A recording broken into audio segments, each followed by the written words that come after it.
Today, we welcome Gerry Murphy. Oop, I just set myself on fire there. Gerry is speaking on the topic of coming home to the true and higher self, a reflection on what it means to be a truly human and individuated being in the world. Sorry about that, Gerry. I was letting myself on the fire. I was introducing it. Welcome, Gerry. Yeah, thank you, Amy. Actually was laughing to myself a little earlier, not laughing, but because I work in languages, I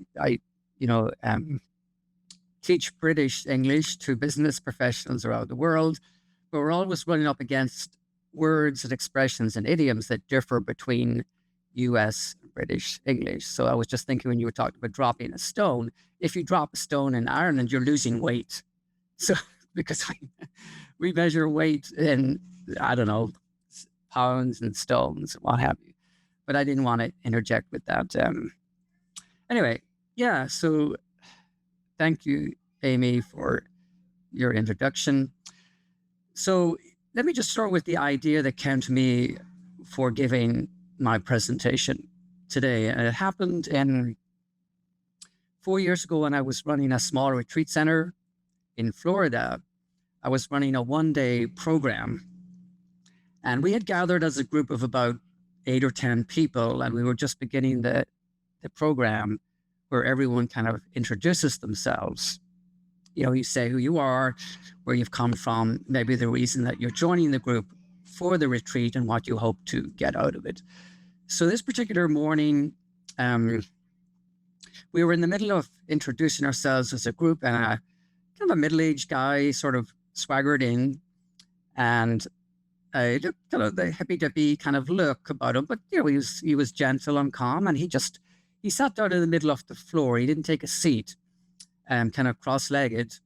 And so I said, you're very welcome.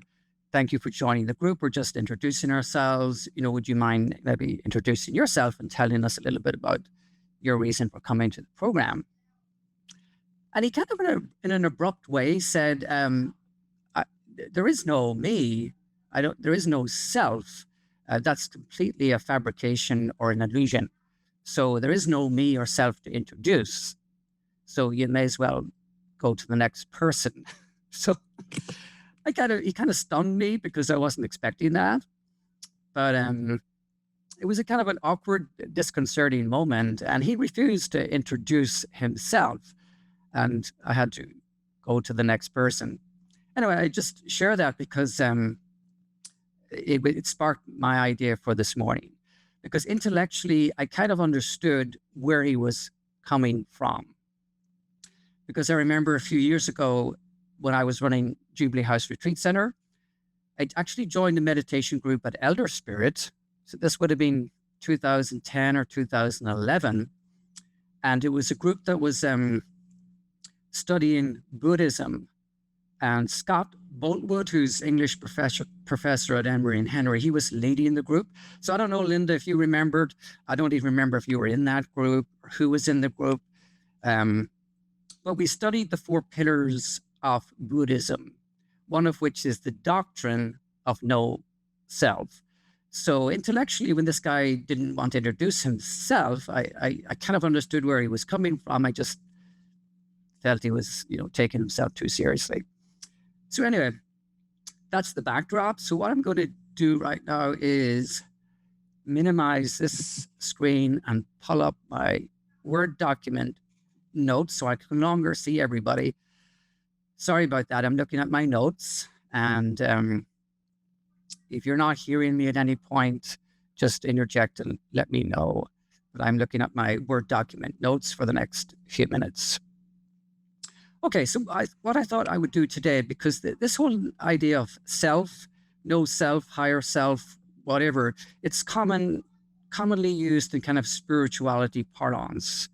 And there often can be confusion around what do we mean by no self or true self or dark, shadow self or higher self. What do we actually mean by that? So I thought I'd try and clear that up, or at least offer my thoughts on it in a fairly brief manner. So my little roadmap is simply a brief little touching in on the Buddhism doctrine of no self, moving into Carl Jung's idea of the shadow self, or what Thomas Merton called the false self. From there, a quick little look at what we mean by true self, and then finally, what we might refer to as your higher self, or what possibly we mean by that.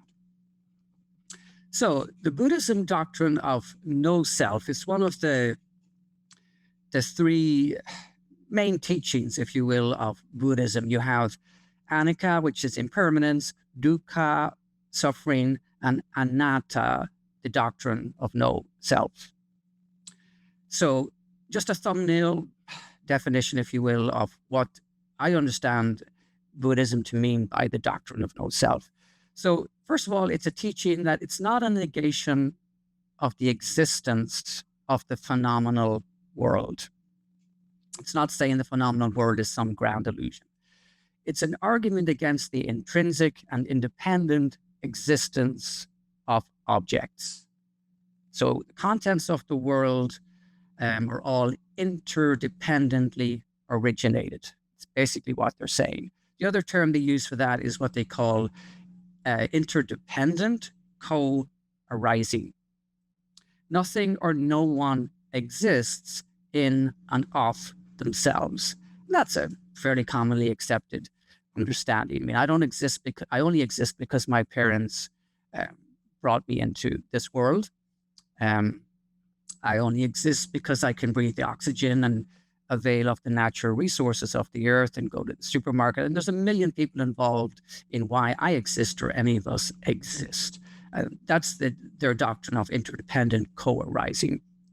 So everything interdependently arises from the web of the cosmos.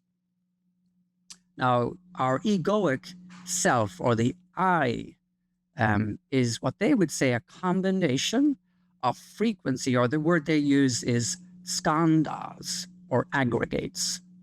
So the 5 aggregates that Buddhism would say kind of constitutes what we call the self are form, feeling, perception, mental formations, and consciousness. So if we try to look for a singular entity that we call self, we will find these 5 skandhas. And upon deeper introspection, they would consider that to be illusory. That, we only exist because of the emergence of these 5 properties, or these 5 aggregates. But we ascribe permanence to them, calling them collectively a self. And that's the illusion that the Buddhism doctrine would kind of contend. So, for example, our personalities are largely built upon our habitual reactions to situations. Like at a primal level, we tend to react with craving to pleasant sensations and aversion to unpleasant sensations. So who we are or think we are is always fluid. It's never a permanent, fixed entity. And that's in my understanding, very basic understanding of the Buddhism doctrine of no self. Okay, let's move into what Carl Jung had to say about the shadow self. And I'm not a psychology major or anything even remotely to that, but I do remember stumbling upon it here and there. So my understanding of the Carl Jung's concept of the shadow self, it's the shadow self or archetype that is either an unconscious aspect of the personality that the conscious ego does not identify in itself, or it's the entirety of the unconscious, everything of which a person is not fully conscious. In short, the shadow is the unknown side of the human psyche or personality.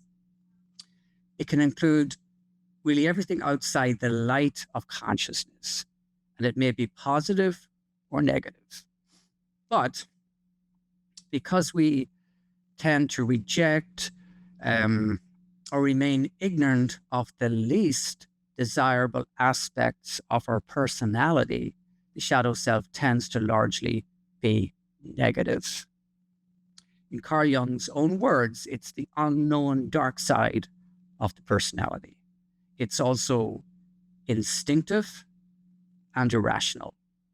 And it's the place, if you will, from which the impulse to reject our own inferior sense of self onto others emerges. So that's very, very briefly a thumbnail definition or my understanding of Carl Jung's shadow self. Now, in tandem with that, I would like to refer to what Thomas Merton had to say about what he coined as the false self. Now, Thomas Merton, you may not know or be familiar with his work. He was a Trappist monk back in the 60s. He spent most of his life at the Abbey of Gethsemane in Kentucky. He's originally from France, but moved at a very young age to the United States. So he became a Catholic Cistercian, or more commonly known as a Trappist monk. But he made a name for himself as a writer, as a mystic, as a peace and justice, nonviolence activist in the 60s. And in fact, he was on a trip to Thailand in the late 60s on a kind of a peace activism or kind of a interreligious program of some kind. And he died in a freak electrical accident. But he's written a number of books, which those who particularly profess some kind of Christian spirituality often refer to. He was kind of considered a leading progressive thinker back in the 60s. So he coined the term false self, very similar in many ways to Carl Jung's shadow self. So what I want to do here is refer to a couple of passages from one or two of his books. Now, being a writer in the 60s, just to, kind of warn you, if you will, he would have used the male pronoun referring to God, and would have used God as well in his theology and in his thinking. So I hope that doesn't offend anyone. He also would use the term sin.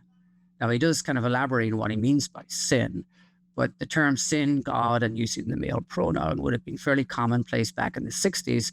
So no offense intended when I, reference him in these little passages. Okay. Let me start with what he would say, what he means by the false self. And this is taken from one of his books titled New Seeds of Contemplation. So these are Merton's words, not mine. Every one of us is shadowed by an illusory person, a false self. This is the man I want myself to be, but who cannot exist, because God does not know anything about him. And to be unknown of God is altogether too much privacy. My false and private self is the one who wants to exist outside the reach of God's will and God's love, outside of reality, and outside of life. And such a self cannot help but be an illusion. If we are not very good at recognizing illusions, we are not very good at recognizing illusions, least of all the ones we cherish about ourselves, the ones we are born with and which feed the roots of sin. For most of the people in the world, there is no greater subjective reality than this false self of theirs, which cannot exist. A life devoted to the cult of this shadow is what is called a life of sin. Okay, those are Merton's thoughts. My own interpretation of that is basically this, that the false self, sensing its fundamental unreality, begins to clothe itself in myths and symbols of power. And since it intuits that it is but a shadow, that it is nothing, it begins to convince itself that it is what it does. Hence, the more it does, achieves, and experiences, the more real it becomes. And again, just to quote a little bit more from Thomas Merton, all sin starts from the assumption that my false self, the self that exists only in my own egocentric desires, is the fundamental reality of life to which everything else in the universe is ordered. Thus, I use up my life in the desire for pleasures and the thirst for experiences, for power, honor, knowledge, and love, to clothe this false self and construct its nothingness into something objectively real. And I wind experiences around myself and cover myself with pleasures and glory like bandages in order to make myself perceptible to myself and to the world.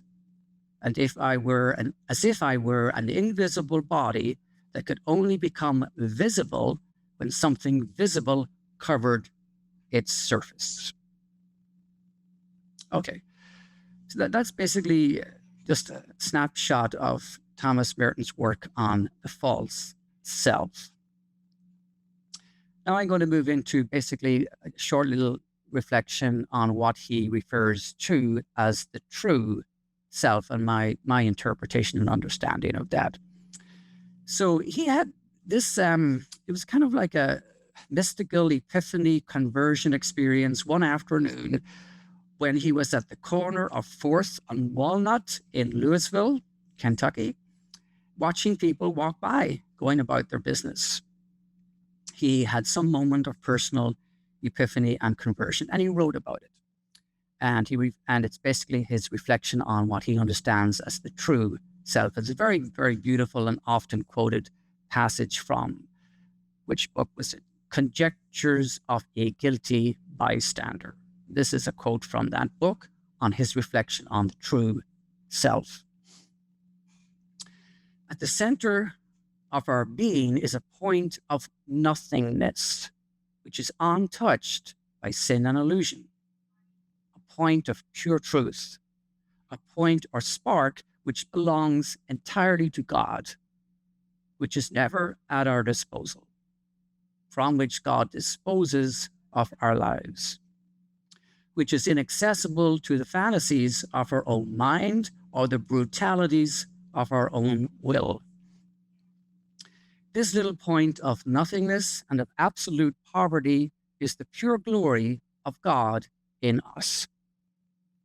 It is, so to speak, God's name written in us as our poverty, as our indigence, as our dependence, as our birthright.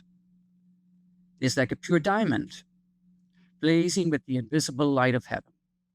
It is in everybody. And if we could see it, we would see these billions of points of light coming together in the face and blaze of a sun that would make all the darkness and cruelty of life vanish completely. I have no program for this scene, it is only given, but the gate of heaven is everywhere.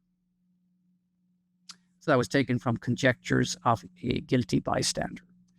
So my simple little interpretation of that is that most people spend their entire lives living up to the mental self-images of who they think they are, instead of living, if you will, in the primal I that is already good in God's eyes, source of being, divine consciousness, universal consciousness, whatever you might want to refer to as God. So thinking creates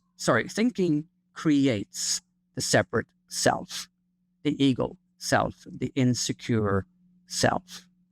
The God-given contemplative mind, on the other hand, recognizes divinity and the God self within. Christ self, the Buddha self, the Krishna consciousness self, call it what you will. So that, the divine contemplative mind recognizes and knows this. This is the true self of abundance and deep inner security. But sadly, most of the times, it's either distracted or obscured or misplaced. So on that, I also want to just quote you a short passage from my own book, where in one of my chapters, I think it's the chapter Send in the Clowns, I do play around with this idea of self and public persona. And this is what I said in this particular chapter. So in Buddhism, there is a term, turiyatita. It means the participant observer, the one who doesn't identify with his physical body or public persona, but still totally honors the experience/mission of incarnation. I believe that this is the goal those of us who are overly consumed with our professional identity need to aspire to. What we do is overrated. It is who we are in the doing of what we do that is pivotal to our spiritual growth. Therefore, it matters not whether we are a national celeb, president, or a benighted soul eking out a living in the barrios. What matters is the disposition of awareness we bring to every experience we create. Is it a disposition of presence, kindness, reverence, and compassion? Or is it one of gratuitous self-aggrandizement? In the final analysis, it will not be our profession, fame, money, or social standing that we will be remembered for, but the moral and spiritual legacy we leave behind. Okay, let me send you into another little section here where I'm just kind of supporting what I previously said on the true self. And that's just simply to say that virtually all the great spiritual traditions of the world share the conviction that humanity is the victim of what you might call a tragic case of mistaken identity. There is, if you will, a small self and a self with a capital S. And our fatal mistake lies in confusing the two. The egoic self is in virtually every spiritual tradition immediately dispatched to the realm of the illusory, or at best, transitory. It is the imposter who claims to be the whole. Now, the imposter can become a good servant, but generally it is a dangerous master. Awakening is a matter of piercing through the charade of the smaller self to develop a stable connection with the greater or higher self, becoming intimate with our spiritual identity, the sense of selfhood carried in our spiritual awareness. Okay, and now I am going to kind of gently come to a closure here by just reflecting very briefly on the term the higher self, or in some spiritual texts you'll hear the term over soul. So it's they're kind of interchangeable in some regards. So here is what I believe personally. Divine or universal consciousness energy permeates every atom, molecule, cell, electron, neutron, and dimension of what we call the universe. This divine or universal consciousness is benign, loving, and intelligent.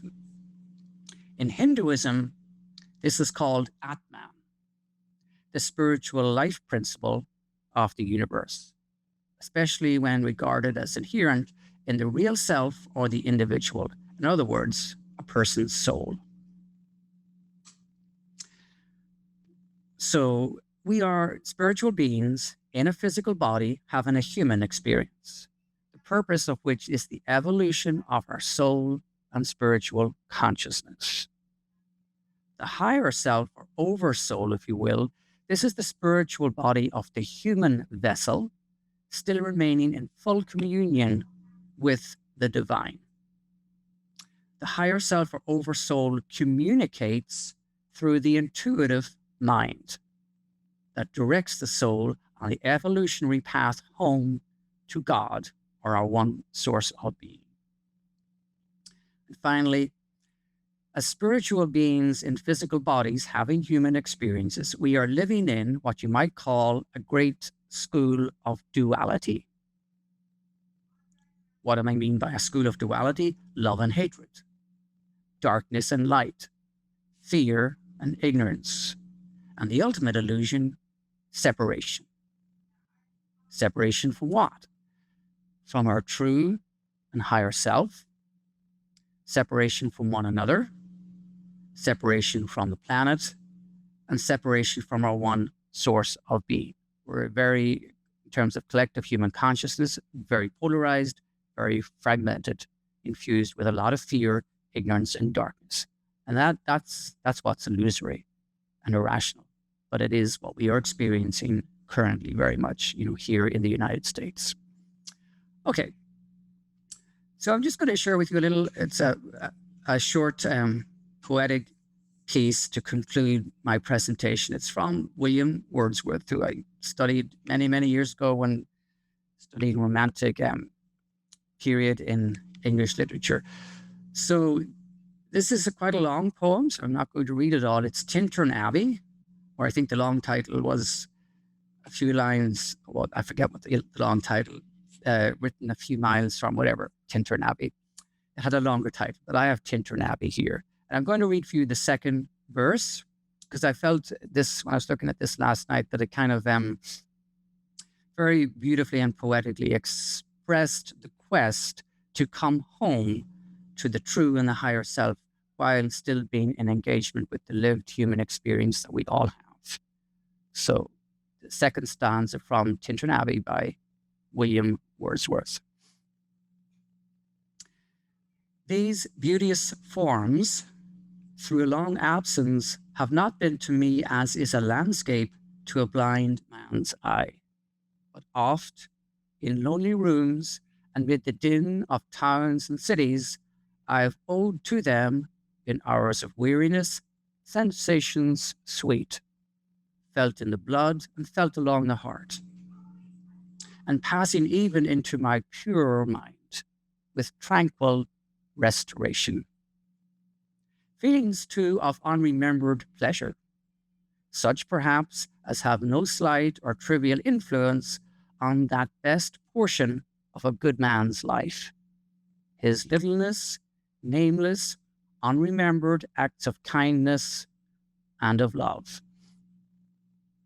Nor less, I trust, to them I have owed another gift, of aspect more sublime, that blessed mood in which the burden of the mystery, in which the heavy and the weary weight of all this unintelligible world is lightened. That serene and blessed mood in which the affections gently lead us on, until the breath of this corporeal frame, and even the motion of our human blood almost suspended, we are laid asleep in body and become a living soul. While with an eye made quiet by the power of harmony and the deep power of joy, we see into the life of things. All right, that is my little spiel for this morning.